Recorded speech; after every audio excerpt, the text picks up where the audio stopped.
Hey guys, I got this email yesterday and I noticed that Jen Namath's name was still on there. So I went to the site to check and saw that you guys changed it, which is a great catch. I really appreciate you guys looking beyond what's in front of you and making us look better in front of our clients.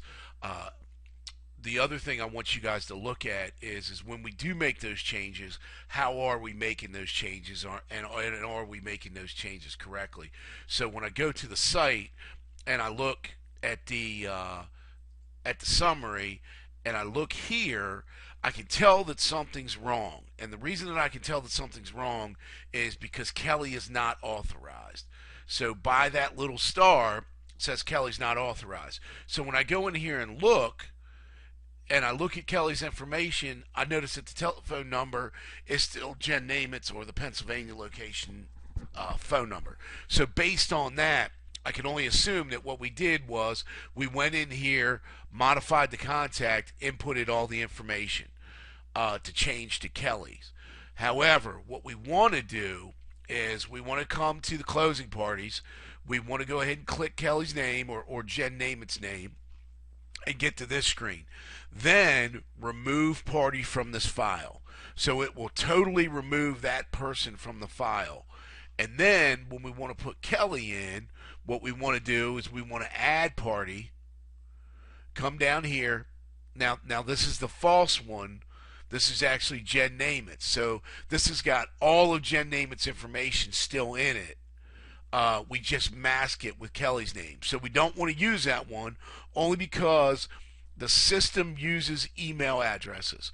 And now that we have two email addresses, the same email addresses for two separate entities, it could quite possibly cause confusion in the system, not giving Kelly access to files that she needs access to.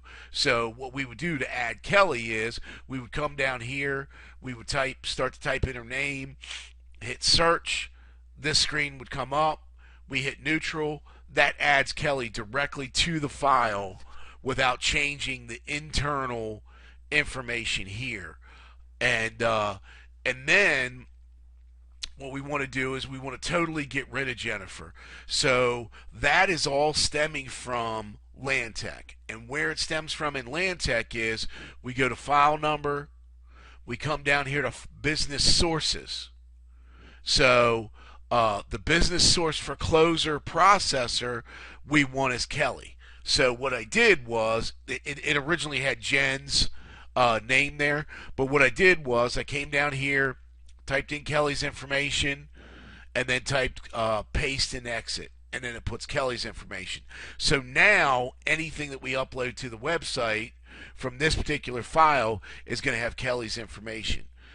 I can only assume that what Jennifer did was any PA master files, she coded her name in there. So what we would have to do is we'd have to go back into the master files and change that to Kelly from Jennifer, and then we just need to make sure that when we do that and we save that, we go to file, save as master file. So that remains to be a master file. It just gets rid of Jennifer's name. Again, great catch and making that change on the site.